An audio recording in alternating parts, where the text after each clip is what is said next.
उस साल गर्मियों में मैं विश्वविद्यालय के द्वार में कदम रखा, सोच रहा था कि ये हैंडसम लड़की और खूबसूरत लड़कियों को देखने का मौका होगा और जीवन के शिखर पर पहुंचने की शुरुआत। पर कौन सोच सकता था कि नए छात्रों के प्रवेश के पहले ही दिन मुझे एक झटका मिला और आने वाले दिनों में एक अजीब घटना घटी। ये घटना वाकई में प्रशिक्षक के चेहरे से भी ज्यादा काली, कैंटीन के स्टीम बंद से भी ज्यादा सख्त और मिलिट्री बॉक्सिंग से भी ज्यादा समझने में कठिन थी।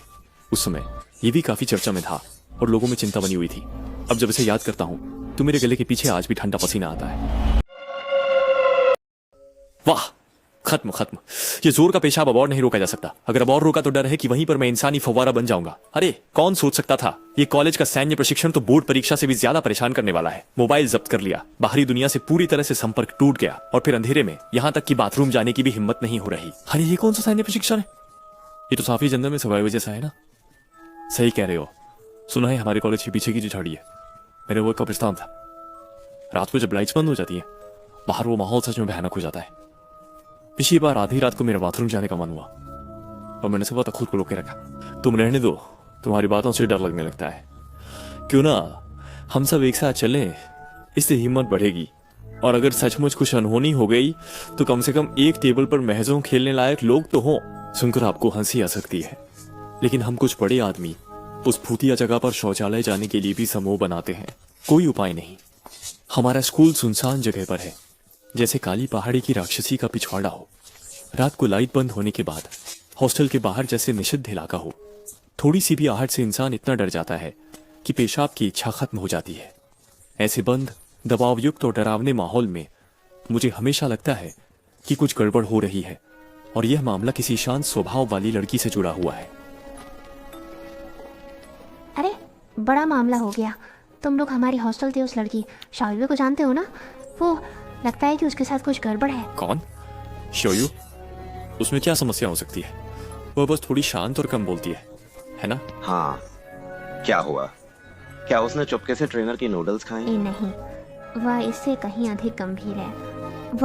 वह हर रात 1:30 बजे अकेले चुपचाप बाहर निकल जाती है। क्या? अकेले? आधी रात के 1:30 बजे? कहाँ जा रही है? कहीं ये चुपके से अतिरिक्त अभ्यास के लिए तो नहीं जा रही है? ये तो शायद। अरे नहीं, वह खेल के मैदान के पास उस छोटे से जंगल में गई थी और वह वहाँ घुटनों के क्या? बल थी। छोटे जंगल में घुटनों के बल? नहीं, तुम मजाक कर रहे हो ना? ये तो दिन का उजाला है। ऐसी डरावनी बातें नहीं कहनी चाहिए। मैं तुम्हें क्यों बेवकूफ़ बनाऊं? ये बिल्कुल सच है। हमारे हॉस्टल के लोग तो डर के मारे भूत देख रहे हैं। हमने कई दिनों तक चुपचाप देखा।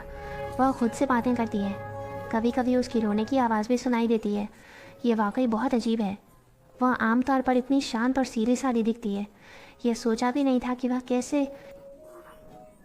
ओह मेरे भगवान, हर रात 1:30 बजे छोटे जंगल में घुटनों पर अकेले में बड़बड़ाना और रोना, ये कुछ शब्द मेरे दिमाग में इधर उधर घूम रहे हैं, लेकिन फिर भी मैं कोई वैज्ञानिक व्याख्या नहीं ढूंढ पाया हूं।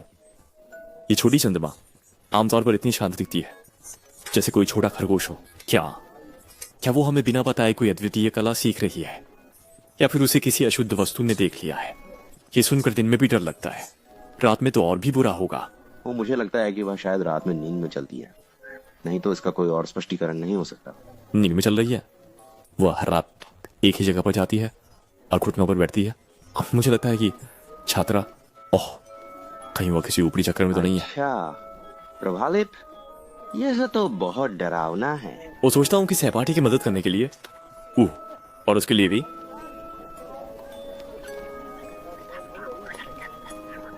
हमें सच्चाई का पता लगाना चाहिए। छोड़ो यार। मुझे लगता है कि तुम बस लड़कियों की सहानुभूति पाने की कोशिश कर रहे हो। ये सही है। लड़कियों के सामने अपनी मर्दानगी दिखाने के लिए हमने कुछ बहुत ही साहसी निर्णय लिया।